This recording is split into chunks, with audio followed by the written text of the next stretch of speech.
Hi, this is Kelly at Kiss Looms, and I am here today to show you about our new rectangle weaving looms. I am so excited about these and I can't wait for you to try them out. They are so much fun and they weave up quickly. It's great for gifts, especially last minute gifts, because it does weave up so quickly. So I'm just going to kind of show you how they work. I have made these adjustable, or what I would call semi-adjustable, because it's set at certain increments of length that you can weave on these.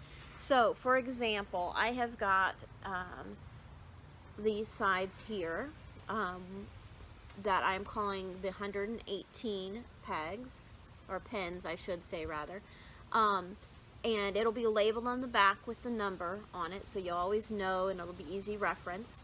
I have also done a little wood burning circle under the nails for every 10th nail down the entire length of the loom for easy counting for you. So as long as you have the logo at the top as the top board, then you will always have everything set up correctly. So in order to set this up, I am going to set it up at a different length than using the full length of this. Each of the loom's sides are paired for certain size ends. So these ones that have 118 pens on it are going to be paired with our little ends that have 18 on each end.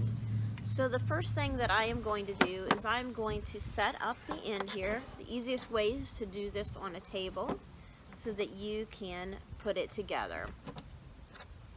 So I'm going to get these corners set up and get the bolt and nut put on this end.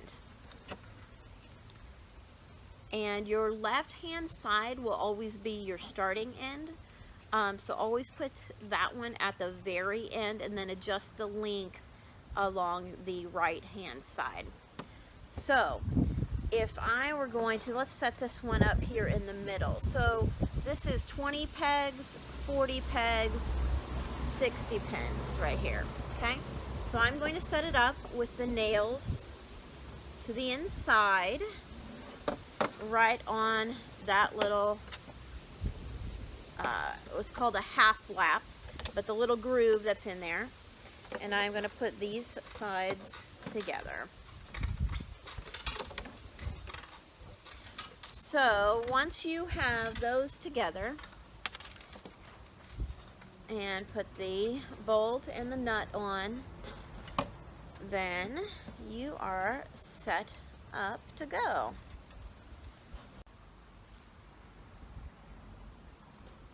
So after that is put together, then you are ready to start weaving on it. You will find on our website under the rectangle page, as well as under the Learn tab, under rectangles, you will find some instructions showing how to set up to weave this loom. Depending on how you have it set up, you will be wrapping it a little bit differently. So especially as you get started, I really recommend that you print out that chart so that you know exactly what you're weaving, and then after that it'll become pretty easy and second nature knowing what you need to do. So so this is this one set up, and you can see depending on where you decide to put your ends, it may or may not fit on our rectangle, our easel. If you had it set up longer, then you'd have plenty of room to go ahead and put that on the easel.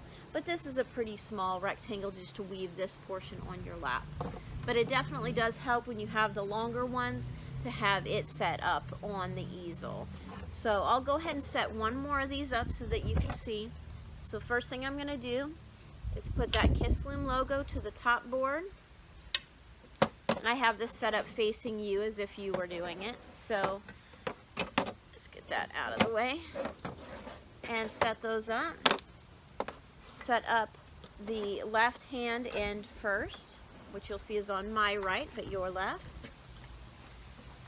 And set up with those bolts and nuts. And everything should line up at a 90-degree angle here.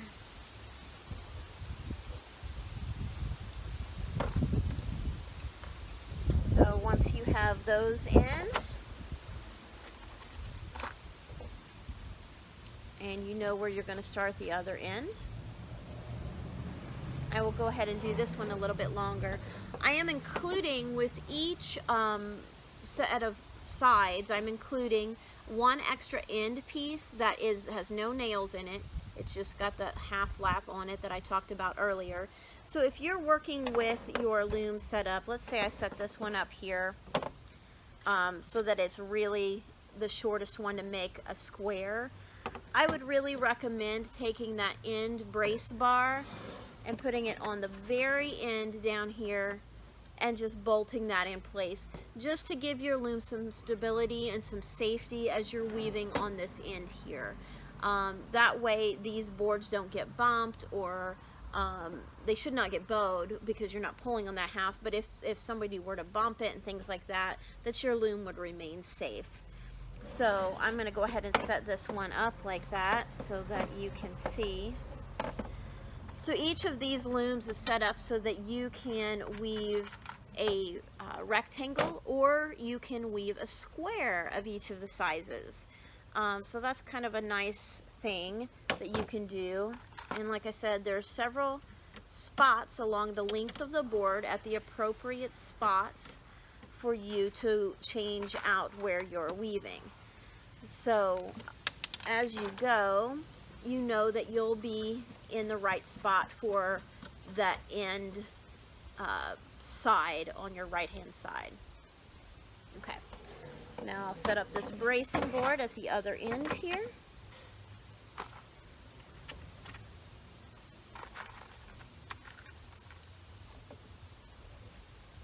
And it's always a good idea to have like a little notebook or something like that that you can keep some information in, and that would be a good place to print out the chart that is on the website so that you know which sides and which ends go with each other, because some of them will not be able to go together. The length of the board has to be a multiple of the width here. So some of them will not go with each other.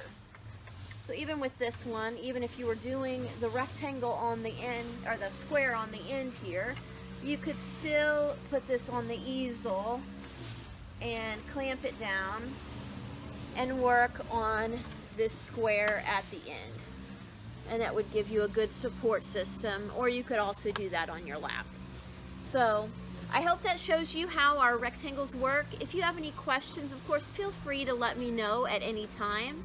And if there's any information that you see that we don't have available and you would like that available, please just shoot me an email at kelly@kisslooms.com, and I'll be happy to get that to you and added to our information as well. Thank you. I hope you're having a great day.